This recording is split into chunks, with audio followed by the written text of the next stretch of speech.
Well, hello everyone, and welcome back to Suburban Homesteader WY-AZ, Arizona.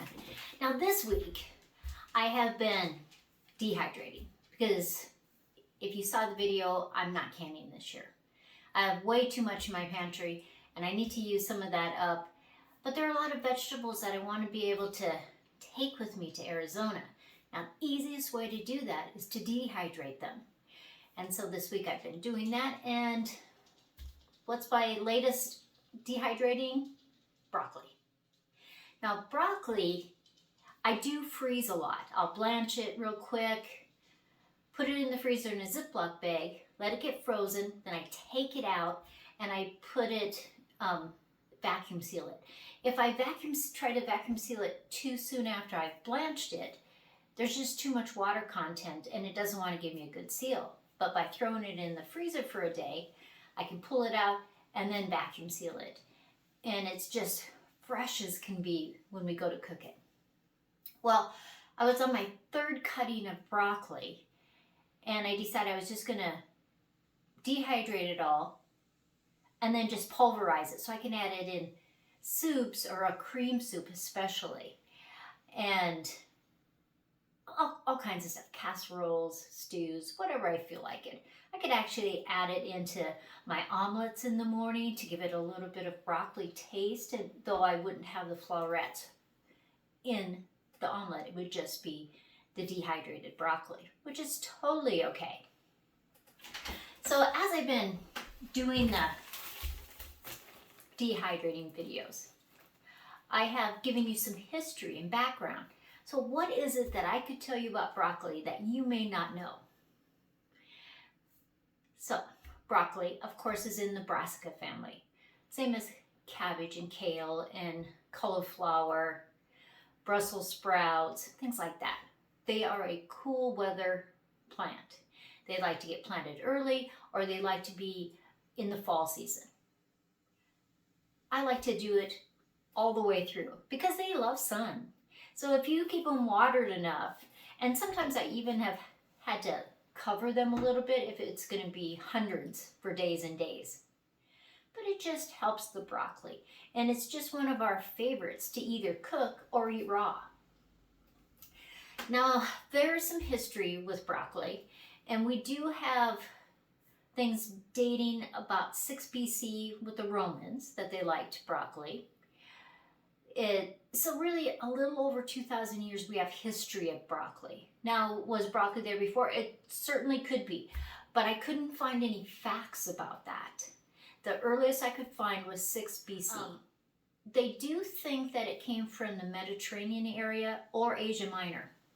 There's both things, and that's with the cabbage too, either in Europe or in Asia. So there isn't any strong enough facts to prove one way or the other.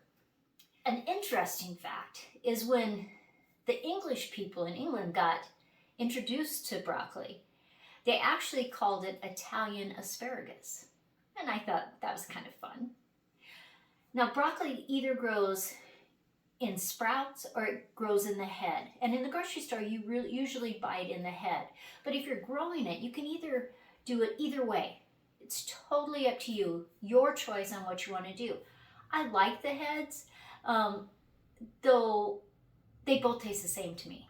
I don't really find, even though all the different varieties I've ever grown, I haven't really found that much difference in flavor. They've all been good. Broccoli didn't become popular in the United States till about 1920, though it had been here. Italian immigrants brought it. But actually, Thomas Jefferson had heard about it, broccoli being grown in Italy, and imported seeds so that he could try it. And that was in about 1767 maybe, right around in there. So it has been in the United States for a long time. Now, in the United States, California produces the most broccoli of any state. In fact, on average, about 2 billion pounds of broccoli a year. India produces more than California, and China produces more than India. So that's a lot of broccoli getting grown around the world. But the average American eats about 5.8 pounds of broccoli per year. So that's not too bad for a vegetable. And you can eat it raw. You can cook it, you can steam it, you can stir fry it. You can chop it up and add it to all kinds of casseroles and soups and all kinds of stuff to add that extra nutrition. Now, broccoli is something that kids will eat, where sometimes kids won't eat other vegetables, but a lot of times they like it dipped in ranch dressing. So if you're trying to get your kids to eat more vegetables, have them try broccoli. It's cute and it's fun. Now, the entire plant is edible. We usually just eat the head or the sprouts, but all the leaves are edible, all that stem is edible besides the head. And the head is actually just this massive flowers that haven't opened up yet. That's what it is. It's trying to reproduce itself, and if you let it go, it's gonna, all those little florets are gonna open up into yellow flowers. You could actually eat those too. Most people don't, but you could. I like to use a lot of the leaf, cutting it up, freezing it or dehydrating, and then making broccoli cream soup. It's very tasty. Yeah, of course you can always throw some of the florets in, but they have all that flavor. Now, an interesting thing about broccoli is the Mayo Clinic says that it will really help with your cholesterol levels. It helps with your sugar levels.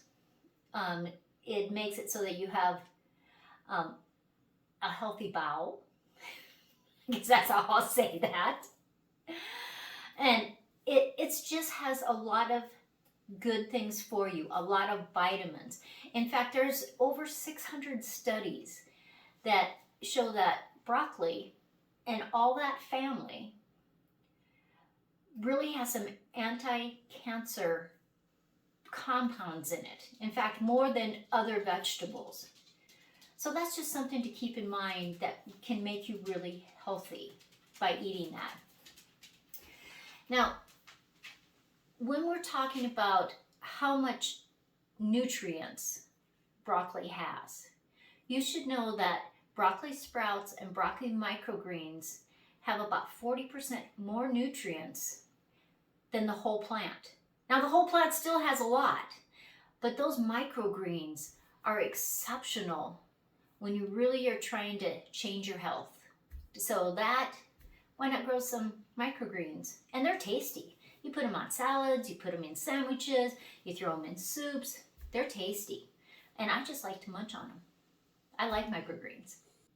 A broccoli cannot be harvested with a machine.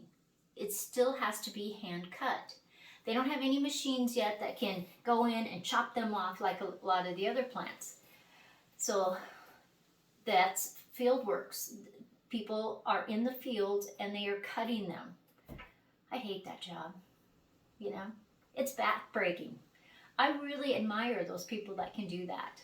Seriously, I do. Now, when you cut your broccoli, you can probably keep it fresh and good tasting for about 21 to 28 days. Ours never stays that long. Either I'm freezing it or we're eating it. But in about 32 degrees, it will stay up to about 28 days. A little note, a cup of broccoli has more vitamin C than an orange.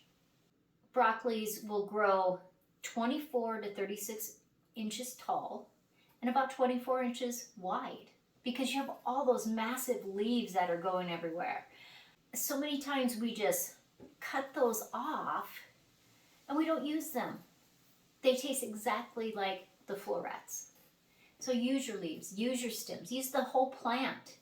Don't waste any of it. I don't think you can eat the roots. I didn't find that anyplace, and I've never tried it. But maybe you can, I don't think so. But I am dehydrating my broccoli because I already have enough in the freezer.